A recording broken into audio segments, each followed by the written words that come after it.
Hello, Meoni here. Welcome back to another video, this time to cover the 7.3 edition of hoods with fringes / bangs. So as you can see on the patch notes for 7.3, back when that was first released, it says bangs will now be displayed when wearing headgear such as hoods, which previously hid them. This does not apply to every hood in the game or piece of headwear, and some pieces of headwear that actually have this incorporated are not hoods.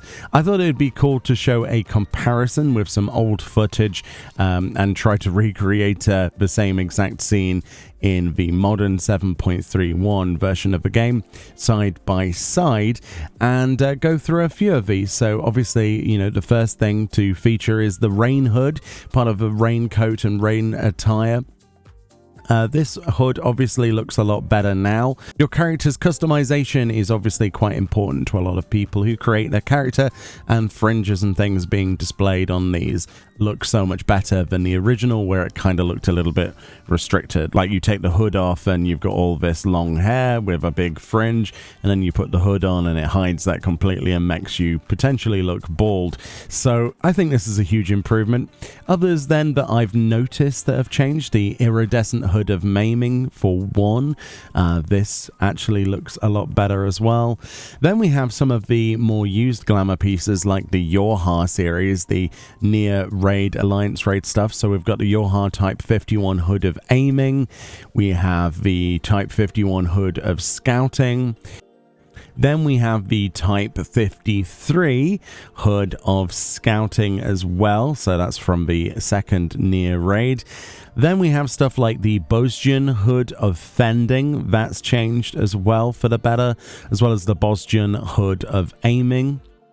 And then we've got a couple of Imperial helms. Now, it's really interesting because there's quite a few Imperial helms that share the same appearance, but some of them have changed and some haven't. There's the Imperial cap of fending, which has changed, but the maiming variant of this has a face mask and has not changed for whatever reason. There is no fringe on there. It's almost like the face mask has turned off the fringe. It's very strange. Then we also have the Imperial Ashanka of healing. That's also changed. And then we've got stuff like the landing hand stuff. We've got the Field Soph's helm. That's also now got fringe awareness. We've got stuff like the Pact Maker's Ashanka of gathering. That's also been updated.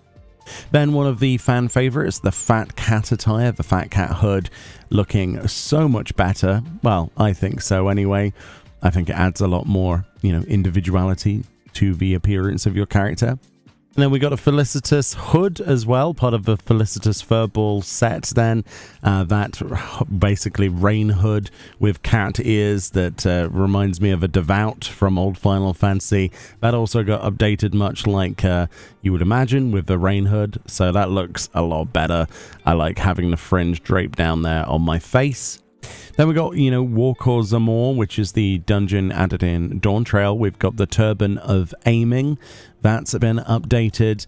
And of course, that means that the Turban of Healing has also been updated as well. Featured on the patch notes, there's the level 99 variant and, of course, the full upgraded version of the Viper's hood, which has been upgraded. So, of course, if your male or female character has a fringe or bangs, you'll be able to see those draped in front of your face. Then we have the Neo Kingdom hoods of fending has changed. The Neo Kingdom hood of maiming. The Neo Kingdom hood of striking.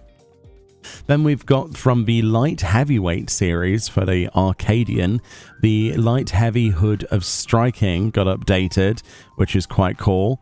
And so did the Light Heavy hood of scouting, which I believe both of those are the only hoods from Light Heavyweight, if I remember correctly. Then we got the Ceremonial set, which is the last set that was updated, which includes the Ceremonial Long Cap of fending, the Ceremonial Long Cap of maiming, the Ceremonial Long Cap of striking, the Ceremonial Long Cap of aiming, the Ceremonial Long Cap of scouting, and then the Ceremonial Hood of healing, and the Ceremonial Hood of casting. It's always a welcome change to see things added to the game that, you know, enhance the smallest details of your character. Again, not many people will be looking straight on their character unless they're G-posing, but this is a big deal. And I think they should enable this with more hoods and hats in the game. There are still some in the game, like we say, with the Imperial sets, for example. It doesn't really make sense why some of those work and some of them don't, even though they share the same model, just with, you know, a facial cover, basically, like a, you know, a thing in front of the face, like a balaclava. For some reason that turns off the Fringe, which is very strange. There's a lot of really interesting small details that take a while to kind of process, so I thought we'd put a video out. I might have missed quite a lot of them. For example, I think there are things like the Surge hood, now I think about it, that might have changed, and a few others. I just wanted to demonstrate that they are working towards updating things as small as you can imagine, in terms of glamour, and I hope they continue. I would personally like to see more visor options for things that don't have them currently, and I would also like to see that technology applied to other pieces of gear so that we could toggle off annoying sections of gear. For example, there is the ASL gear, which is the new attire from the PvP series, from Series 9. It would be so nice if chess pieces had that visor command so that we could turn off the headphones. But again, like I say, this is a step in the right direction. I hope that they continue to allow for further customization and visualization of, you know, gear on your character. Anyway, much love, more videos on the way, and I'll see you all next time. Bye bye.